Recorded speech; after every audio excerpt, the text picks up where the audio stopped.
Take on the role of a rival leader, attempting to steal precious technology, building powerful combos, and outsmarting your foes in 3,000 Scoundrels.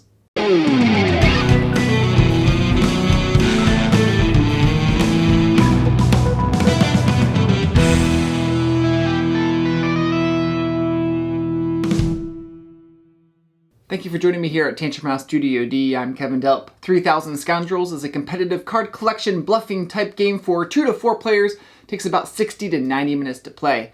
It's designed by Corey Konechska and published by Unexpected Games, a division of Asmodee. They sent us this copy to review. Now I'm going to give you a quick overview of the game, scoring, and then at the end of the video I'll share my thoughts.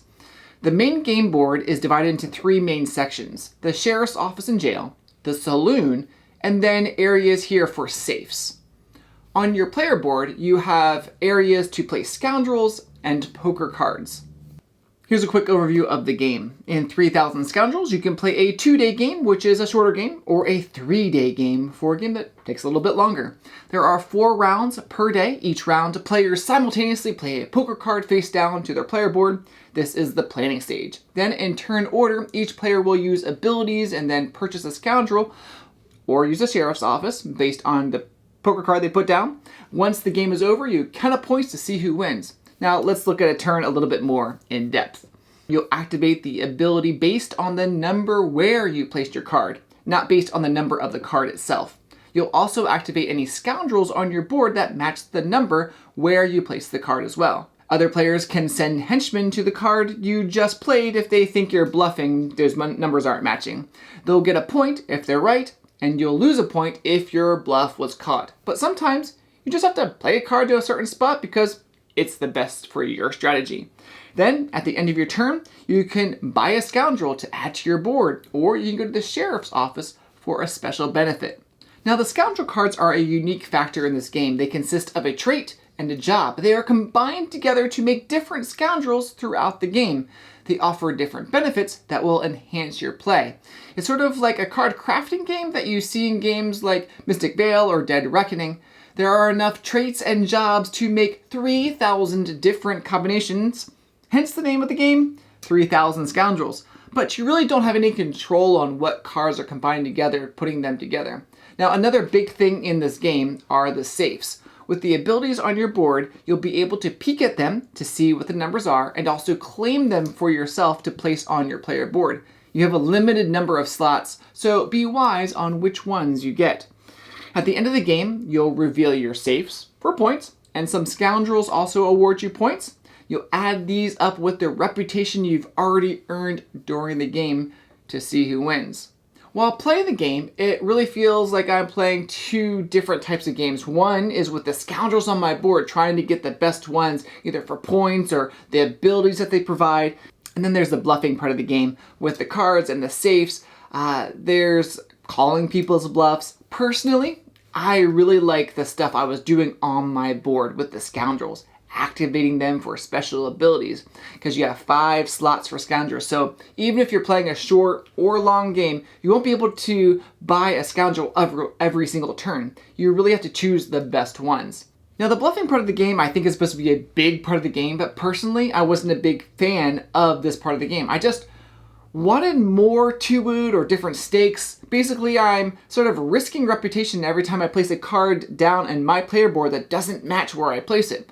And when I place henchmen on other players, I really don't have that much info to go on. Now, I might remember certain cards that they played from the previous day, but that doesn't mean too much because there's a good chance they have the cards back in their hand to play the matching number.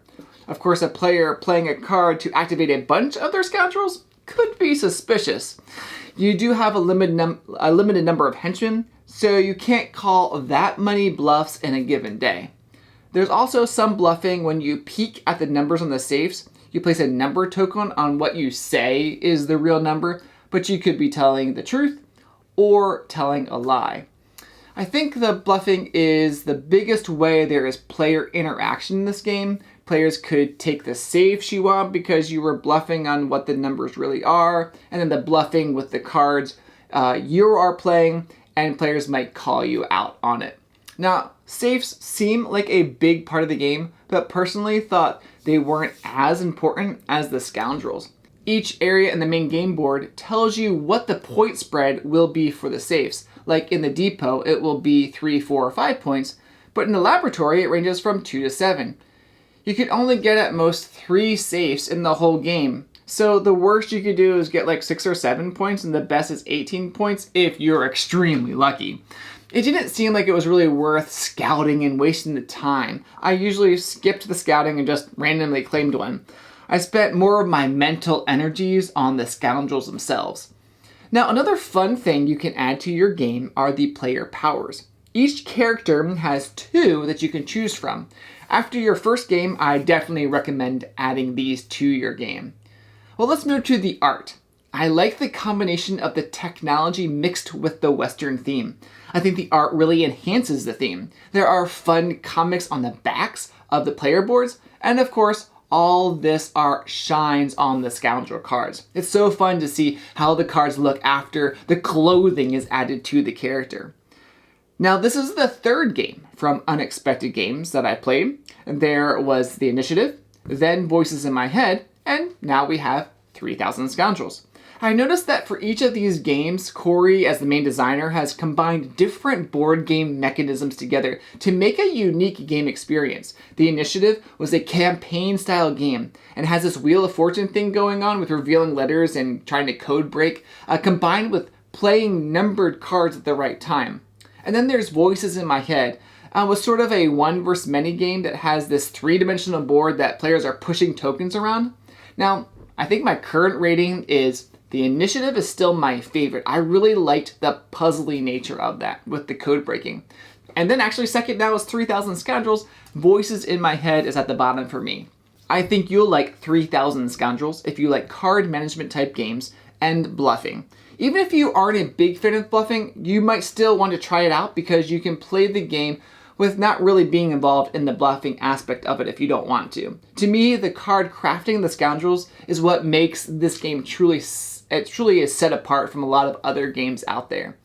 I'd love to know if you've played any of the games I just mentioned, the Initiative, Voices in My Head, or if you've already played 3,000 Scoundrels. Let me know your thoughts about them in the comments below. And, as always, we'd love for you to like this video and subscribe to Tantrum House if you haven't done so already.